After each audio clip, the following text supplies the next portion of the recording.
sihuke vihmane ilm ja siis kasutan võimaluse selle vihmase ilmaga ära. Teen siis tuld. Öeldakse, et jube raske on vihma käes teha, aga kas see tegelikult nii on? Proovime ära. Teeme kahte varianti. Üks on siis tulepulgaga, kasutame siis looduslikke materjale, mida me siit leiame, vana klassika, kasetohtu, kuuseoksad, männioksad ja siis ettevalmistatud tulemasin siis, millel on ümber teip, sees on nööri ja vatti. Teeme mõlemaga läbi, vaatame, kuidas see asi läheb. Kuna ma alati olen rääkinud, et kasetoht on üks kõige paremaid tulealustusvahendeid, juba sellepärast, et ta sisaldab õli, siis et see õli kätte saada selle seest, tuleks hea, kui see kõik lahti ilusti kraapida. Esiteks kraapimisega me saame sellist õhemat tulealustusmaterjali siit kätte, mis on õline. Ja miks just kogume alati neid kuuse- ja männiokkaid, ongi just see, et nemad jälle sisaldavad vaiku teistpidi. See kasetoht on praegu täiesti läbimärg. Natuke olen juba lahti kraapinud. Ma olen siis jätnud sellised suuremad tükid nagu aluseks ja sihukest õhemat puru olen siis korjanud juba tule jätkamiseks.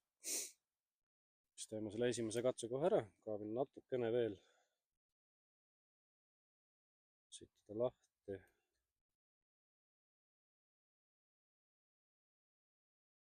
Nii, teise põhja veel lisaks ja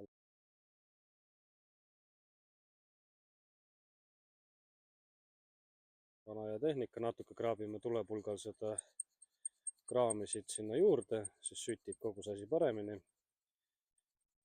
Kui tunned, et juba piisavalt on, siis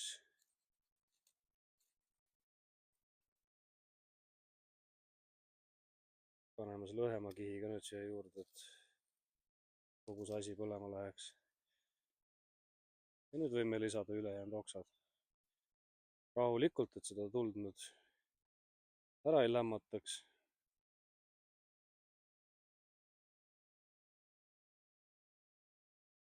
Kõik on tegelikult praegu täiesti läbimärg, aga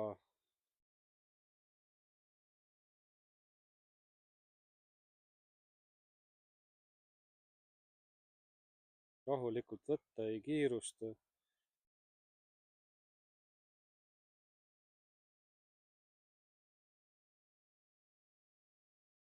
Ja saame väga edukalt ka vihma käes selle tule tehtud. Vahet ei ole, kas sul on tulemasin või tulepulk.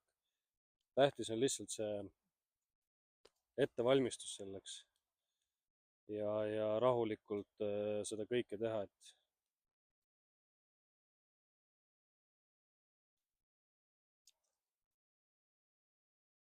olgu mis silm on, alati on hea, kui on üks korralik tulepulk taskus olemas. Nüüd teeme siis selle teise tule, teeme tulemasinaga, mis mul on ette valmistatud, nagu ma ütlesin, et teip, nöör ja siis vatt. Tegemist on täiesti tavalise 49 sendise tulemasinaga. Ja mis ma siis temaga teinud olen? Nagu mainisin, teip, nöör ja tulemasin. Kõik siia omavahel kokku pandud. Teipi ma kasutan siin juba sellepärast, et kuna see teip põleb maru hästi. Teiseks, see teibiga me saame parandada vajadusel asju. Ja see teip muudab need asjad siin sees ka, nagu näha, veekindlaks, on vatt ja natuke nööri. Kas siis parandada riideid või teha lõkse. Esialgu ma seda vatti siit kasutama ei hakkagi. Proovime lihtsalt selle kleeplindi variandi ära siit.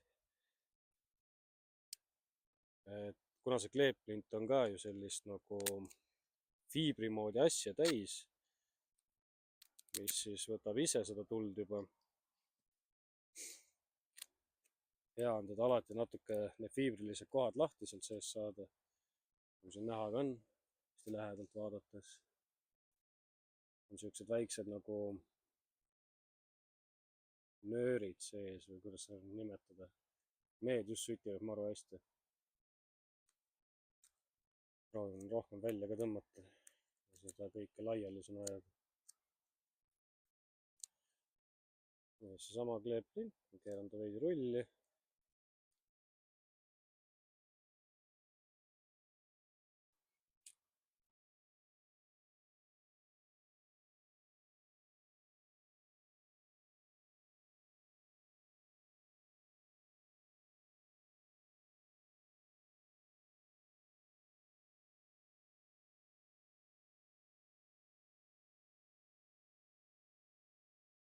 Teibi eelis ongi see, et ta see põlemisaeg, kuna ta sulab, siis ta põleb hästi kaua, eriti see märja ilmaga, ütleme, on teda eriti magus kasutada, et alati tasub endale sihuke lihtne tulemasin ja sinna veidike siis seda teipi juurde panna. Ja saab alati endale hea lõkke, iga kell hea lõkke ülesse. Samuti on ka võimalus muidugi kasutada seda tehnikat, aga märja ilmaga nagu näha, pigem ei sütti. Kuiva ilmaga veel